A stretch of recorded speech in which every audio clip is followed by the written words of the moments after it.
हाय, मैं हूं पंकज मोगा। आज हम बात करते हैं रॉजर्स की, जो कि कॉजी को खरीदना चाह रहे हैं। एक्चुअली एक यूएस की कंपनी है, एल्टाइस और एल्टेस जो भी बोल सकते हैं।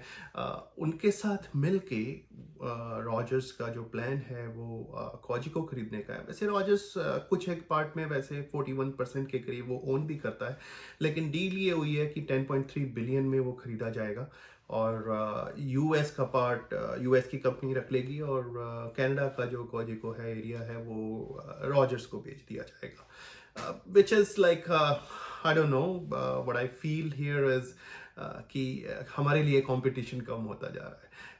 क्योंकि जितनी भी बड़ी बड़ी कंपनीज हैं, रॉजर्स, बेल, टेलस, अब ये कोजिको थी, थोड़ा बहुत तो कंपटीशन चलता है। अदरवाइज वो कंपटीशन खत्म हो जाएगा तो जो वो प्राइस लगाना चाहेंगे वही लगाएंगे। जो उनको प्रॉफिट चाहिए, जितने चाहिए उस हिसाब से रखेंगे, अपने मार्केटिंग प्लान के हिसाब से रखेंगे। लेकिन अगर आप नोटिस करें, यूएस में जो कंपनीज हैं जो इतनी ज़्यादा होने की वजह से उनके कंपटीशन इतने हैं कि उनके प्लान सस्ते हैं हमारे से। हम फिर भी काफ़ी एक्सपेंसिव जो रॉजर्स के जो प्लान्स हैं, बेल के जो प्लान है, टेलस के हैं, जो भी ये डेटा है, टॉक है, हम थोड़ा सा ज़्यादा पे करते हैं। हमारी वीडियो के जो हमारे टीवी है उसके लिए भी हम ज़्यादा पे करते हैं कंपेरेबल टू यूएस। सो अगर कंपटीशन बढ़ेगा तो it's better for us, but let's see कि क्या होता है, कैसे गवर्नमेंट इसको अलाउ करती है। जो भी होगा, लेकिन अभी तक ये जो सामने आया है ये है कि रॉजर्स कोजिको का पार्ट रखेगा। अब डिपेंड करता है कोजिको भी बेचना चाहता है कि नहीं बेचना चाहता, क्योंकि उसकी भी जो आएगी उनकी भी जो उनके शेयर होल्डर हैं उनकी भी मीटिंग होगी या जो भी होगा, वो इसको एग्री करते हैं नहीं करते हैं, वी डोंट नो। अभी तक सिर्फ प्रपोजल की बात चल रही है। इसके बाद let's talk about Canadian economy. जो लास्ट वीक गया उसमें हमने देखा कि हमारी जो जीडीपी की जो report I, it was -38, it was contracted basically. So 38% plus contract हुई क्वार्टर की। सो अप्रैल, मई, जून, ये 3 महीने का जो टोटल आया वो माइनस में था। लेकिन अगर वैसे स्टैट कैनेडा के हिसाब से देखें या जो हमारी रिपोर्ट्स थी, मई में कुछ उठनी शुरू हो गई थी इकोनॉमी और जून में वो प्लस में गई है। जून में बेसिकली अगर हम देखें तो मेरे ख्याल 6 पॉइंट कुछ परसेंट से वो ग्रो हुई थी। लेकिन अगर टोटल क्वार्टर को देखें तो हम 38.7 के करीब माइनस में गए। और जुलाई की भी जो स्टेट कनाडा की रिपोर्ट है उसके बेस पे भी हम 3% प्लस जो है की साइड है। और जो इकोनॉमिस्ट ये मान रहे हैं जो थर्ड क्वार्टर है हमारा कनेडियन इकोनॉमी का, वो लगभग 35% अप जाने की उम्मीद है जीडीपी जो है। सो 38 minus and 35 up. So basically हम ऑलमोस्ट थर्ड क्वार्टर के एंड तक उस सिचुएशन में आ जाएंगे प्रेडिक्शन के हिसाब से, जिस पोजीशन में हम थे प्री पैंडेमिक जो थे, उस सिचुएशन में हम खड़े हो जाएंगे। वैसे देखा जाए तो हर चीज़ खुल भी गई है।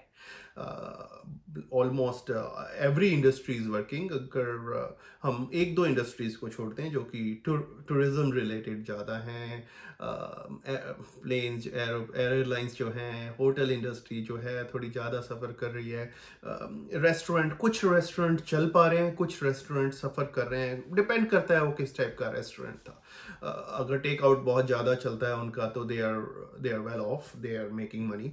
बट अगर जहाँ पे टेक ऑफ नहीं चल रहा है या फाइन डाइनिंग जो थे उनमें अब उतने लोग नहीं जा रहे हैं जितने कि पहले जा रहे थे फाइन डाइनिंग के लिए। सो उनको काफ़ी इम्पैक्ट आ रहा है इन चीज़ों का। बट अगर हम हमारी इकोनॉमी को अगर यूएस से कंपेयर करें तो I think US is little more in bad shape than us.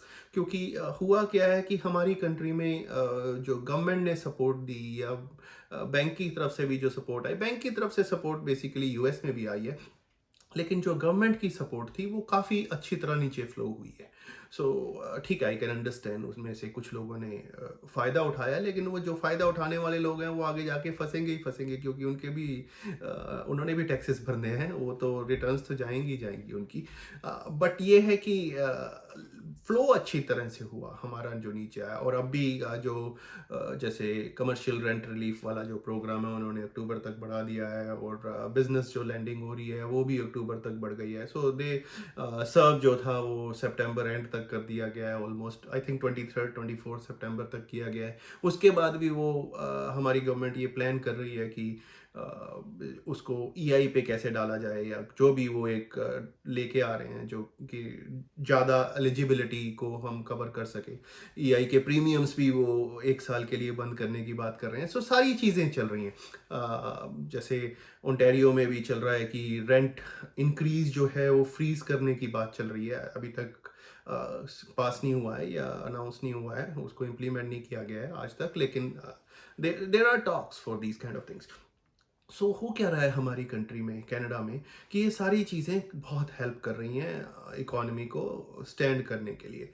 लेकिन यूएस में ठीक है, वहाँ पे भी स्टिमुलेशन आ रहे हैं, वहाँ पे भी चेक भेजे गए हैं, लेकिन वो चेक अभी जो नया जो स्टिमुलेशन की बात हो रही है उसमें उनकी जो हाउस एंड सेनेट है वो काफ़ी लॉक्ड इन है, वो काफ़ी फार अपार्ट हैं, वाइट हाउस और हाउस डेमोक्रेट। सो देखते हैं उनका कितनी जल्दी पास होता है। अगर तो वो मनी फ्लो कर जाती है, so they will be in okay shape. अगर वो मनी फ्लो नहीं करती है तो they are in problem. But उनकी इकोनॉमी पहले से खुल चुकी है।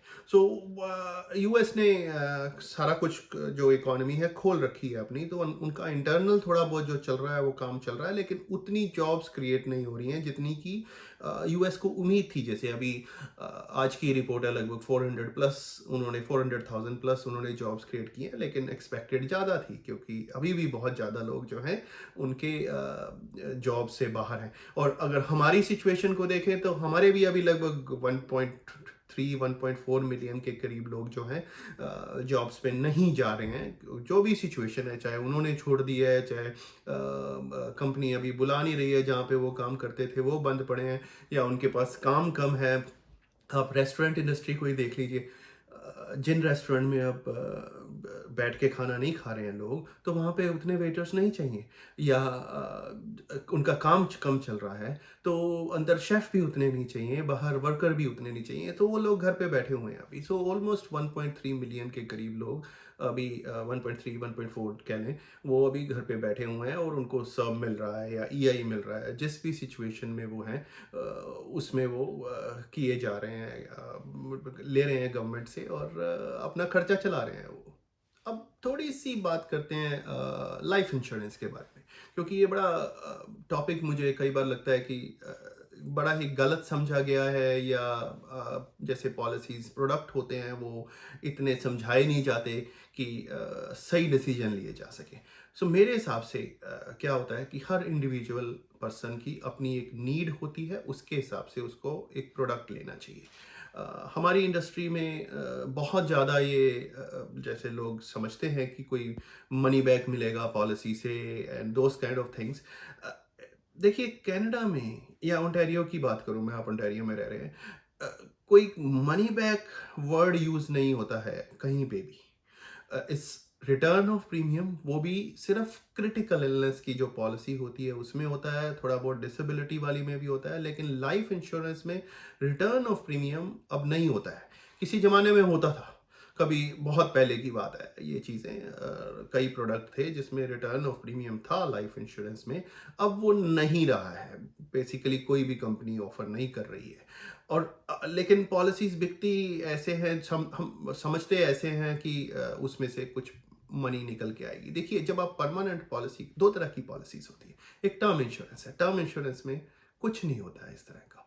Term insurance is a life insurance, आपको पूरे जितने टर्म के लिए आपने ली है उतने टर्म वो चलेगी, और जब वो टर्म ख़त्म हो जाएगी तो उसके हिसाब से पॉलिसी भी ख़त्म हो जाएगी। सो ये हो सकता है कि उस टर्म को आप रिन्यू कर पाएँ। रिन्यूअल के रेट उसमें हमेशा आपकी पॉलिसी में लिखे होते हैं, वो हायर होते हैं जो आप प्रीमियम दे रहे होते हो।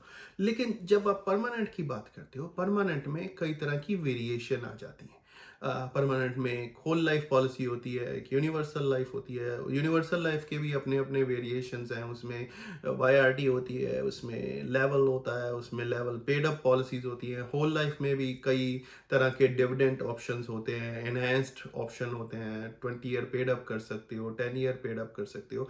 सो यूनिवर्सल लाइफ पॉलिसी में आप एक्स्ट्रा मनी डाल के उसको ग्रो करवा सकते हैं, जो कि नॉर्मली पॉलिसीज में किया जाता है कि आपका ही मनी हो। लेट्स से कि प्रीमियम $100 है और आपने $100 एक्स्ट्रा डाला है, सो $200 आप प्रीमियम दिए जा रहे हो, और $100 जो आप एक्स्ट्रा डाल रहे हो उसको इन्वेस्ट किया जा रहा है, उसको ग्रो करवाया जा रहा है, उसको मार्केट में जहां भी जिस फंड्स वगैरह में जो भी लगाया जा रहा है उसके थ्रू आपको जितना बनता है वो आपको दिया जाता है।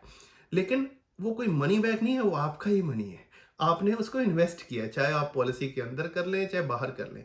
अंदर करेंगे तो वो टैक्स डेफर्ड हो जाता है, जब तक आप विड्रॉ नहीं करते तब तक वो टैक्स नहीं लगेगा। लेकिन अब तो हमारे पास अच्छे टूल और भी हैं, जैसे कि टीएफएसए। अगर हम बाहर उस $100 को टीएफएसए में डालेंगे तो टैक्स डेफर्ड नहीं, टैक्स फ्री हो गया है वो।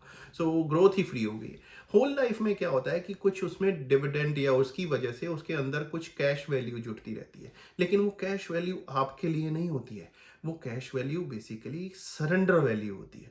सो अगर आप सरेंडर करना चाहते हैं अपनी पॉलिसी को, लेट्स से कि आपके पास 300,000 की पॉलिसी है, एक एग्जांपल ले रहा हूँ, कोई फिगर्स कंफर्म नहीं है, और लेट्स से उसमें एज 65 तक आप पहुंचे तो उसमें 40,000 की कैश वैल्यू जुड़ी हुई है।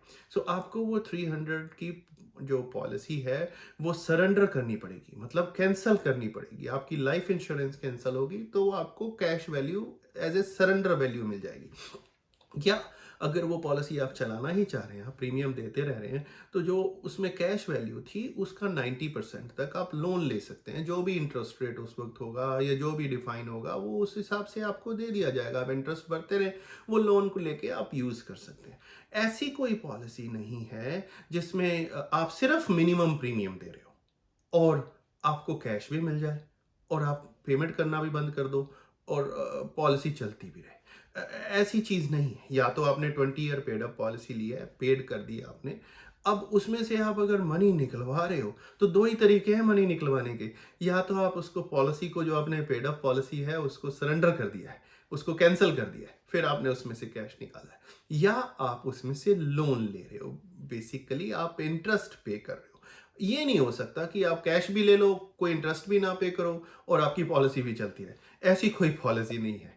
ऐसी पॉलिसी तभी हो सकती है जब आपने एक्स्ट्रा इन्वेस्टमेंट की हो, जो कि आपने, मैं मिनिमम प्रीमियम की बात कर रहा हूँ। सो ये सारी चीज़ें बड़ी कॉम्प्लिकेटेड हैं, लेकिन अगर हम थोड़ा लॉजिक से चले, सो लॉजिक बहुत बड़ा पार्ट होता है इसमें कि कंपनी आपको क्यों देगी जब तक आप नहीं अपनी जेब से डालेंगे। सो कई तरह के प्लान होते हैं, इंडिविजुअल तरीके से सूट करते हैं। सो मैं हमेशा ये कहना चाहूँगा कि प्लीज़, आप एक जने से समझ नहीं आ रहा तो किसी दूसरे से समझिए, तीसरे से समझिए। जो आपको जेन्युइन लगता है सिर्फ वो ही कीजिए। और अगर आपको कहीं पे कुछ ज़्यादा ही ख्वाब दिखा दिए गए हैं तो प्लीज़ लॉजिक से काम कीजिए। आप अपना लॉजिक लगाइए कि ये चीज़ हो सकती है कि नहीं हो सकती। नहीं समझ में आ रहा तो किसी फाइनेंशियल प्लानर से मिले, किसी अच्छे इंश्योरेंस एजेंट से मिले, वो आपको बता सकता है कि कैसे ये चीज़ें चलेंगी। सो ये था मेरा आज का छोटा सा स्नैपशॉट। अगले वीक फिर से मिलेंगे। मेरी तरफ से सबको नमस्कार जी।